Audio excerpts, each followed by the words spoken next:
is up, everybody? Bluebird here, and welcome back to Cypher Secrets. Today we will be reading Chapter 37, Accidents, Revelations, Drunk Miners, and what else?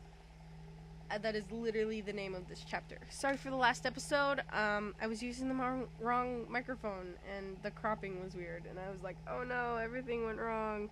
But yeah, hopefully this one will be different and more well edited. Also, sorry for the hiatus. I'll be getting back on track with that for a little bit. Just wanted to take a little personal mental break. You know. Anyway, let's jump right into this chapter. Seems like a juicy one. Daniel sighed as he floated his arms around uselessly. He probably looked like a chicken running around like that, and he knew it. The situation was too ridiculous, but he had to learn how to summon his wings, one way or another. Azaf was also unable to summon his, but he wasn't making that much of an effort. Dana and Dipper, on the other hand, were naturals. They did it with little to no effort. Obviously, having seen Dipper fighting Lucifer before conjuring his wings easily, it was no surprise that he could do it. Seeing his twin summon her wings without even bothering to try, however, was a big surprise. Dana wasn't much of an expert with the whole demon powers thing, and yet she stood there, proudly showing off her white wings for the whole Nightmare Realm to see. Dan couldn't say he wasn't jealous of his sister, and neither could Azaf.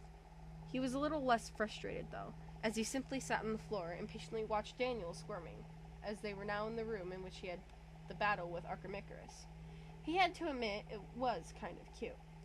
Daniel was perhaps overworking himself, and utter and apparent frustration made everything even cuter. Azaf laughed to himself internally. Daniel did look like a chicken, but no chicken made him laugh. Are you going to stare at me all day? It's embarrassing, Daniel said as soon as he noticed his friend's stare. Azaf chuckled. Ah, come on. Keep going. You're adorable like this, he cooed with a slight smile. Daniel's eyes widened as he flushed lightly. He could feel his heart rushing and his back burning. Wait, what? He hadn't felt his back burning before. That wasn't the only thing that he could think of when his wings ripped through his shirt, and with the surprise and the wing's weight, Dan fell to the floor face first. Azaf couldn't hide his surprise and excitement, but he was confused as why Daniel's wings sprouted after he had just complimented him. Whoa, Dan, how'd you do that? Out of the corner of his eyes, Azaf could see Bill walking towards them. Good job, Crimson. Guidebook, try harder, he said. Azaf shrugged. He wasn't really interested in growing wings anytime soon, and he didn't know how to do it anyway. Perhaps he could ask Dana about it later. Also, I overheard your question, kid. And, to be fair, a demon's wings can sprout when they have rushes of adrenaline, which means Crimson here got very excited when you said he was a Daniel gasped and hastily stood up. He was hoping Azaf hadn't understood anything, or else he was totally screwed.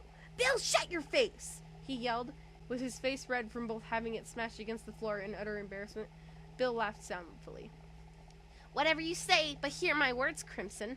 The more you stall, the worse it gets. He shrugged cheerfully before teleporting away. Azaf was very confused by the demon's words, but decided not to stress over it. Maybe he could ask Daniel about it later. Azaf focused on his own case. He had to summon his wings. What had Bill said? Rushes of adrenaline, huh? Maybe he could find a way to get his heart to hammer in his chest. Daniel was busy admiring his new wings, and Dana was trying to fly with hers, while Dipper wasn't doing anything perfect. Hey, Dip! Azaf asked, approaching him. He was probably too sneaky, though, because when he said that, Dipper let out a loud, girlish scream and then realized what he had done and blushed. Anyways, I need you to attack me. Don't scare me like that. I don't. Wait, you want me to do what? Dipper asked, slightly embarrassed about the incident. Az wasn't sure if he had heard it right. He just hoped Azaf would forget it in a few minutes. Why would I attack you? When one is heated in battle, their hearts beat faster due to the adrenaline and the wish to win. Mentor Bill said that demons can get their wings by rushes of adrenaline. Therefore, if you attack me, my heart will hammer very fast in my chest, and I perhaps may summon my wings, he explained. Hopefully that would convince Dipper to help him with his predicament. Usually, he would ask for the twins to help, but he wasn't sure if Daniel, his good Samaritan nature, and Dana, with her terrible aim, would be any help in any way. Dipper, who had attacked the devil himself, though, was perfect for the role. Well, that makes sense, Dipper started, just as he saw something coming from his direction with the corner of his eye. He only had time to turn around as Dana bumped with him. Her wings spread open, and both of them stumbled to the ground clumsily. Strangely enough, it didn't hurt as much as they thought it would. "Oh, I heard your conversation," she butted in casually, although still on top of Dipper. While she didn't seem to be bothered, the apprentice under her was struggling to free himself from her weight. "He's lying, Dipper. He doesn't want you to attack him because he wants to get his wings." Azaf raised... "He's lying, Dipper. He doesn't want you to attack him because he wants to get his wings." Azaf raised an eyebrow and stared at Dana in the eyes, as he could see a spark of mischief in there. She was up to something, and it probably wasn't good. It's not like Dana hadn't lied or twisted another person's words for her own amusement before. She had once convicted the police that one man tried to eat a whole watermelon before, after all. That was quite an interesting day. Azaf raised an amused eyebrow. If Dana wanted to play like that, then he would play along. "Then why would I need him to attack me?" he asked, trying to hide his grin and keep a serious composure. Dana's smirk grew even more. "Because you're a masochist," she answered, proud of herself for creating such a lie with little time to think of it. What she didn't expect for her victim was him to actually join in on her little show. "Oh no, my secret has been discovered," Azaf said dramatically while falling to the floor, with a hand on his forehead. And then he saw Daniel heading their way, and he noticed the commotion happening and decided it was a bit more interesting than his new wings. Azaf could no longer hide his smirk. Perhaps he could mess with his friends for a little bit. While Daniel was finally within his reach, and very confused as to why his friend was lying on the floor, Azaf stood into a sitting position and grabbed his shirt with puppy eyes while pleading. "Oh, Daniel, I shall be punished for my actions," he said while bowing his head down, trying not to laugh out loud. "Please, master, punish me." Dipper was dumbfounded. Dana was laughing her ass off, and Daniel was redder than his own hair. "Azaf, what the hell?" He was ready to question Azaf's actions until Dana teleported to behind him. "She can fucking teleport?" he yelled after lying down to go to sleep, realization hitting him within 17 hours later. I don't know what that was. Just erase that. He was ready to question Azaf's actions until Dana teleported behind him, and, with all her might and strength, pushed him. Daniel gasped in surprise and fell forward, unable to maintain his balance. Azaf never saw it coming, but was fairly confused as soon as he saw Daniel on top of him. Any bystander that looked at them would probably think that the red-haired boy was pinning him down, like in the good old Yaoi mangas, because that's what it looked like. Azaf didn't have any time to protest, as his wings made their way out of the fabric of his shirt. He was slightly surprised that he was excited that one of his friends was pinning him to the ground, and wait, what the hell was he thinking? He didn't what is this chapter? He didn't really know what the mentors put in their food, but they had better given him some answers, or else. Daniel's wings had been extended to their full wingspan. None of the four apprentices moved, watching everything unfold carefully. The silence was sliced by Dana as she realized what had happened to her brother. "Oh my god, is that a wing boner, bro?" She laughed loudly. "It's not a wing boner!" Daniel roared, completely ashamed and red. "Get down, stupid wings, damn it!" He cursed loudly, trying to get his wings down. Azaf would facepalm if he wasn't restrained. Dan, can you, please move?" he asked. Daniel was going to question him for a second time until it hit him. "Oh god, this day can't get any worse," he thought. Daniel stood up and awkwardly extended a hand for Azaf, who gladly accepted his help. They stood like that for a while, none of them saying a word. Azaf wanted anything to happen, even if it was a war. He didn't care. He just hated the strange silence lurking around, until he decided to take a first step. Well, I got my wings. That was an interesting experience." He turned to Dipper. "Guess you don't have to attack me after all." Dipper was still pondering about everything in silence and shock.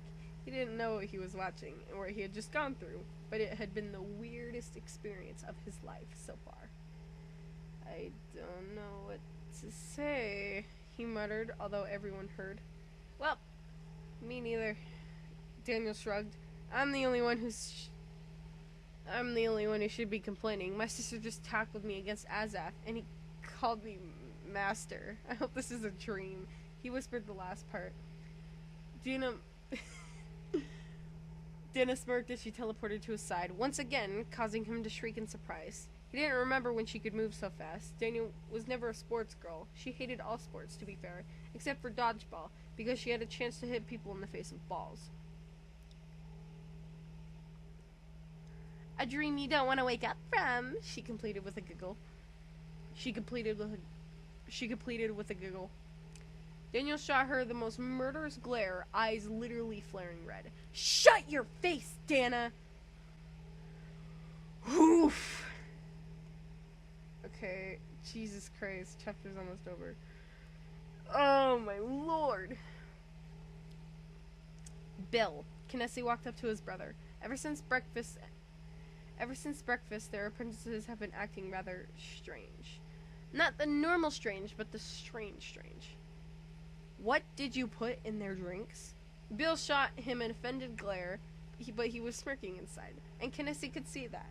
Not only because he could read minds, but because it wasn't hard to figure out his younger brother was responsible for half the tragedies that had happened that month. He had threatened his apprentices and mentally tortured and violated him for a while. Luckily, he stopped doing that, but Kinnesi could understand why Dipper suddenly appeared in his room with a knife. Well, he couldn't really, but if those were the reasons, then he had a right to try and stab Bill at least once. What? How dare you accuse me, brother? Bill said in the saddest voice he could muster. I'll let you know I did nothing! Still, his lips curved into a smirk. Kinnesi was going to protest when Beatrice walked up to him, unable to keep the grin off of her face. The pink-haired demon paled, and then realized what was going on. I mean, I didn't do anything without any help. Kinnesi shot his older sister a betrayed and angered look. How dare she? Bea was supposed to help him keep the beast that was his brother in line. And those two demons. And those little demons too. But she just had to backstab him while he wasn't looking. Bea, why? He questioned. They clearly needed some fun, Key, Beatrice answered. Look at them. Kinnesi turned around and saw the children. Daniel was blushing and lashing on Dana whilst on top of Azaf, who had a poker face, the female twin laughing madly, and Dipper was probably uncomfortable. After all they went through, they need some chilling. Besides, it's their first lesson in hell. Let's let them forget that fact for a day, okay? She sighed. Kinnesi huffed loudly but nodded. He had to agree. The children's minds were probably still trying to understand everything. He respected that. Did you really have to make them drunk to make them have fun? Bea shrugged. Kinnesi sighed. Beatrice, they're minors. They can't drink beer. It was Bill's idea, she pointed out, while the golden demon's grin grew wider. Chill, brother. I only put a few drops in their drinks. Something to make them more lightheaded and lose their inhibition, Bill explained. I'm pretty sure that if I put the whole thing in, they'd have already died. Beer's too strong even for demons, after all. Kinnesi couldn't say he thought his heart would stop in that very moment as he spun around to look at the children. They were still alive, luckily, but very unlike themselves. Although that isn't going to make their lesson easier, is it? The three of them eyed each other. The apprentices wouldn't be able to absorb the information if they weren't listening at all. I may have made poor choices, Bill murmured, although he was still proud. May? Kinnesi repeated between gritted teeth. Let's just go back. All right, kids, Bill called. God. All right, kids. All right, kids, Bill called as soon as the apprentices decided to forget these unfortunate accidents. You may have gotten your wings, but that wasn't the hard and thrilling part yet, he said. We're just getting started. We need to teach you all how to fly now. Dana was very excited. Daniel was apprehensive. Azaf was neutral, and Dipper was curious. Daniel's eyes darted to his wings, eyeing them hesitantly. Maybe he was scared, and it was normal. Most half-human apprentices feared heights, because they were part human and could still die. It's okay to be scared, but I'll mock you about it later. Oh, hell no! Dana smirked, putting one arm around her twin's shoulder. Come on, bro, let's show 'em how to fly! Daniel sighed. We're all gonna die. Beatrice shrugged at her apprentice. Maybe you can fall from a tall place and not be able to fly, but that's not the point. Wait, what? They were outside. Kinsey explained how it was easier if they had an open space rather than staying in a dome all day. Beatrice had found a nice clearing away from town, and it had lots of trees around, so they had something to jump from. Daniel was already in the process of climbing a tree with her brother on her tail. Azaf was trying to get himself up off the ground by flapping his wings only, without climbing anything. Dipper was divided. Should he do the same as Azaf or the twins? He had to weigh the pros and cons. He had to weigh the pros and cons on this one. Suddenly, Dana jumped from the nearest branch. She had her wings spread open and was floating. She tried flapping them, but it was no use. Soon enough, she found herself falling and bumping onto Azaf, who lost concentration and stumbled alongside the red-haired girl. Beatrice watched everything whilst trying to stifle her laughter. Bill was snickering, and Kinsey watched everything with a bland face. "I can't say I didn't cringe," he commented. Daniel groaned. "Neither can we." Jesus